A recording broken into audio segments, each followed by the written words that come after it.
Beautiful. And like I said, because we're already sent all the way out, we're starting at the bafflety at your septic tank. So this 9 feet 9 inches, that's actually 9 feet 9 inches from the transition, which is, at your foundation. That's when we transition from your internal cast to what looks like exterior PVC. So I'm going to start pulling back. You see a little bit of a belly, meaning you don't have the proper gradient and the line is holding water at this point. This is where I would recommend doing the spot repair, meaning installation of the cleanouts, because we could basically dig at this area, regrade where you're holding this water, this way it's not holding water anymore, and then also give you those full port 4-inch dual suite cleanouts so that you can conduct exterior cleanings like the jetting. So you're going to see this number is going to climb closer to 0, and it's going to zero out right at that transitionary joint between the cast iron and this PVC. So again, see how we're at right here. We're at -6 inches because we're now at your cast iron to PVC transition.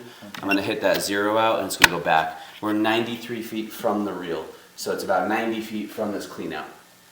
So now we'll pull in. Now we're on your internal cast iron. And again, you'll see the accumulation on the bottom of the pipe. And again, so see how my camera just rose and flopped? And we're running over debris, and then you have all this, kind of accumulation at the bottom. You still have your water passing. Looks like you have toilet paper and whatnot collecting. Basically, like I said, what that erosion acts as a catch-all. It almost creates like a Velcro effect, they call it, where again you have more friction, more surface area for the debris to have to fight to get through. So again, as I pull back here, this is one of those small samples of where you have a core. So you can see how this is caving in on my pipe. This is a blockage where you have a debris blockage. And again, we're going to fight through that core in the water. And we will pull out of the water, like I said, but just again, this is why I'm recommending that jetting cleaning. Just to thoroughly flush and descale all this, so it works a lot better than just a mechanical cleaning.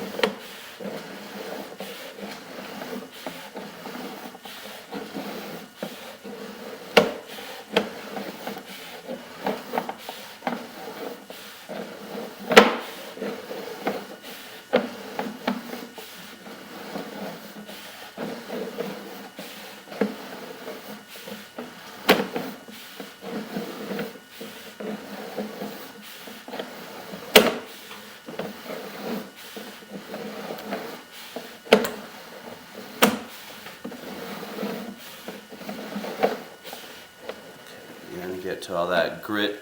See that buildup looks like a wave. You have all that grit and buildup on the bottom of the pipe. This is just internal erosion on that cast. So you have all the scale and flaking. You can see where my camera's actually sitting below it and kind of creates a trough. Now,